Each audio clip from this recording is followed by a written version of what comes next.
hundreds of flights. The chaos seems to be getting more and more frantic. Judge orders SNAP payments. The funding isn't there, and they are literally facing starvation. Tough work at UPS plane crash site. There's so much charred, mangled metal. Not all the bodies may have been located. Good morning, I'm Steve Kathan. With the CBS World News Roundup, airlines have cut hundreds of flights today, ordered by the FAA at 40 of the country's busiest airports as the government shutdown drags on. Transportation Secretary Sean Duffy on CBS Mornings. It's about making the right decisions at the right time to keep people safe. Here's CBS's Chris Van Cleve. With thousands of flights set to be canceled at airports across the country this weekend, traveler frustration over the government shutdown and its impact is mounting. It's going to probably increase flight times. It's going to increase flight prices. Republicans, Democrats come together. And it appears many Americans are making backup plans to hit the road. Hertz reporting one-way rental reservations for this weekend are up 20% compared to last year at this time. It comes as airlines were told to cut flights at 40 high-volume travel hubs, including Atlanta, Dallas, Denver, Chicago, Los Angeles, and all three major New York City area airports. We're trying to be as transparent as we can. David Kinzelman is United Airlines Chief Customer Officer. He says the company expects to cut nearly 200 flights a day this weekend. The good news here is this isn't coming at a time when we have high volumes. It's not peak summer travel. It's not holidays. So we feel really comfortable that we will have availability across the system to be able to accommodate customers on other flights. The Air Traffic Controllers Union says the nation was thousands of controllers short before the shutdown. Now many existing controllers are calling out sick, some even quitting after having gone weeks without pay and receiving a second $0 pay stub Thursday. Lines at airports, lines at food banks.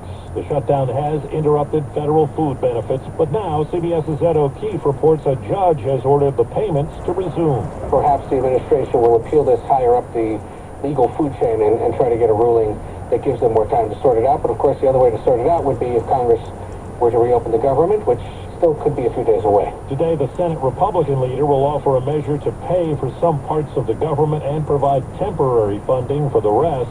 Democrats want a deal that will extend government subsidies for Obamacare.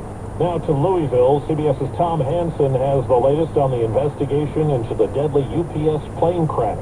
Records showed the aircraft was grounded for more than 6 weeks in San Antonio as service reports noted corrosion and at least one crack in a fuel tank that needed repair. We will look at every piece of maintenance that was done. Our belief is today that there was not a maintenance issue regarding that aircraft prior to the flight. The NTSB will also examine 63 hours worth of information recovered from the plane's flight data recorders. Justice correspondent Scott McFarland has more on the verdict in the case of a Virginia teacher shot by a 6-year-old student who sued a former school administrator. We, the jury, on the issues joined, find in favor of the plaintiff, Abigail Werner, and assess her damages at $10 million. Abby Werner survived a gunshot, 6 surgeries, and a bullet still lodged near her heart. We're very happy with the outcome for today, and we're happy that Abby's story got to be told. Thursday, nearly 3 years later, she won in court. This could have been prevented.